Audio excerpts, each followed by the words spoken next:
நீங்கள் பார்த்து கொண்டிருப்பது உங்கள் கௌசிகா ரிவ்யூஸ். சரி, உங்க வீடியோக்குள்ள போய் என்ன நடக்க போகுது அப்படின்னு சொல்லிட்டு பாத்தீங்கன்னா, சும்மா சொடக்க போற நேரத்துல ஒவ்வொருத்தரோட லைஃப் அப்படியே சும்மா டமால் டுமில் டிமில்னு வெடிச்சு அப்படியே சும்மா ஒரு பக்கம் தரமட்டமாயிருச்சுங்க. ஆனா அதே சமயத்துல எந்த ஒரு தரமட்டமானாலும் இந்த மல்லி எப்போதும் இந்த விஜய்க்கு தான், விஜய் எப்பவுமே மல்லிக்கு தான்.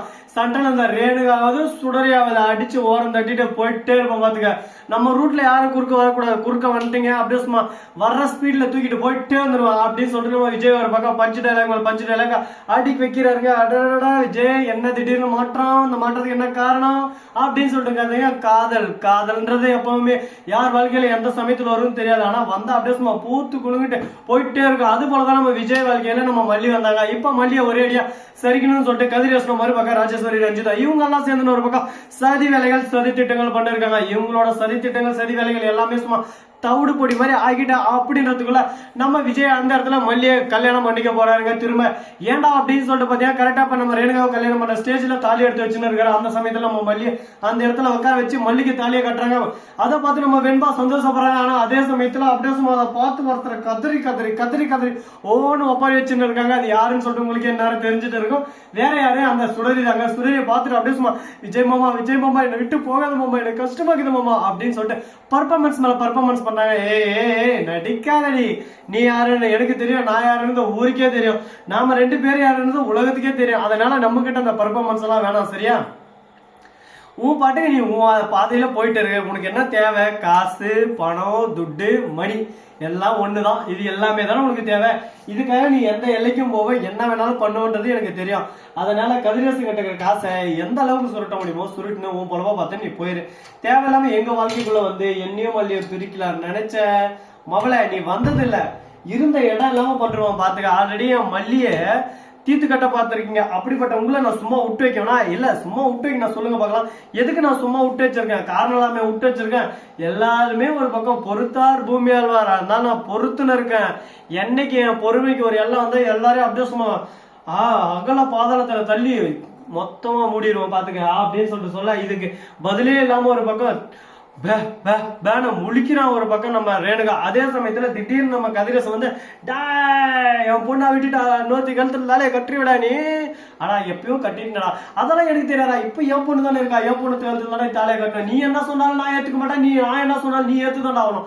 இதுதானா என்னோட கட்டளை, இதுதானா என்ன சமர்ப்பணம் அப்படின்னு சொல்லிட்டு ஒரு பக்கம் ஓங்காரமா பேசினு இருக்காங்க. இதை கேட்டதும் நமக்கு ஒரு பக்கம் கட்டுப்பாகுது, வெறுப்பாகுது. என்னடா இது இப்படி எல்லாம் பண்றாங்க? ஒரு பக்கம் எல்லாமே ஒரு லிமிட் தான் ப்ரோ. லிமிட்டுக்கு மேல போச்சுன்னா நம்ம கிட்ட பேச்சே இருக்காது.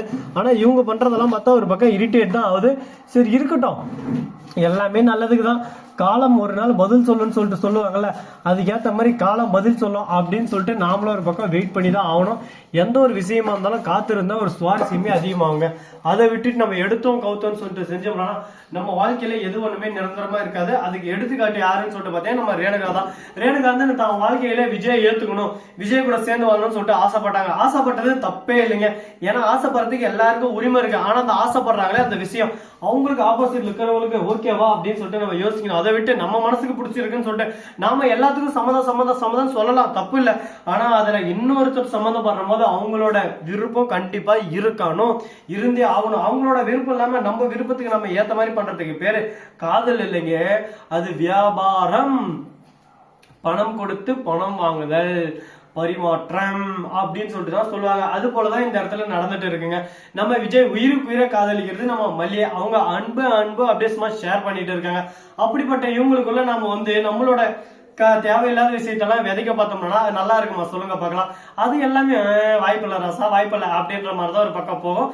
அதனால அதை பத்தி நம்ம பேச தேவையில்லை. இதுக்கப்புறம் என்ன பண்ண போறோம், ஏது பண்ண போறோம் அப்படின்னு சொல்லிட்டு பாத்தீங்கன்னா, கரெக்டா நம்ம தலைவர் அதாவது கதிரேசன் இருக்காருல்ல, அவரு என்ன பண்றாரு அப்படின்னு சொல்லிட்டு பார்த்தா, மல்லி கிட்ட மல்லி உங்ககிட்ட நான் இது வரைக்கும் என்னென்னமா கேட்டு இருக்கேன், நீ என் தங்கம், நீயும் பொண்ணு மாதிரிதாமா, என் பொண்ணுக்கு வாழ்க்கை பிச்சை போடுவேன், நானும் உங்க பொண்ணு மாதிரி தானே, எனக்கு அந்த வாழ்க்கை பிச்சை நீங்க போட மாட்டீங்களா?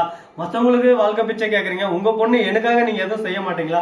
ஏமா செய்யமா, உனக்கு இத்தனை கோடி தரேன் அத்தனை கோடி தரேன், இந்த கோடியெல்லாம் நீங்க பெத்தங்களையே அந்த பொண்ணுக்கு தந்து அந்த பொண்ணை சமாதானப்படுத்தினால இப்ப நான் அந்த குடும்பத்துக்கு ஆயிட்டா நாங்க சந்தோஷமா இருக்கோம். இந்த சந்தோஷம் வந்து கெடுத்து உங்க பொண்ணுக்கு நிம்மதியா தரணும்னு நினைக்கிறீங்க.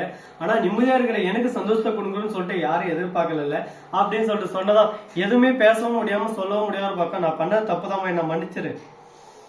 இதுக்கு மேல பேசுறதுக்கு என்கிட்ட ஒண்ணும் இல்ல, என் மேலதான் தப்பு, என்ன மன்னிச்சிரு அப்படின்னு சொல்லிட்டு மன்னிப்பு கேட்கறாங்க. உங்க மன்னிப்பெல்லாம் யாரு கேட்டாங்க? உங்க மன்னிப்பு, இன்னிப்பு, கன்னிப்பு இது எதுவுமே எங்களுக்கு வேணாம். எனக்கு தேவையெல்லாம் வாழ்க்கையில ஒரு நிம்மதி, நிம்மதியான ஒரு சமர்ப்பணம், நிம்மதியான ஒரு வாழ்க்கை. அந்த வாழ்க்கையை உங்க பொண்ணால என்னைக்குமே விஜய்க்கு தர முடியாது. நான் விஜய் எல்லாரும் சந்தோஷமா இருக்கிறாங்க. இப்படிப்பட்ட சந்தோஷமான வாழ்க்கையே உங்க பொண்ணு உங்க சந்தோஷத்துக்காக கெடுக்கணும்னு சொல்லிட்டு நினைக்கிறாங்க. ஆனா அதை நான் யாருக்காக எதுக்காக விட்டு தர மாட்டேன்.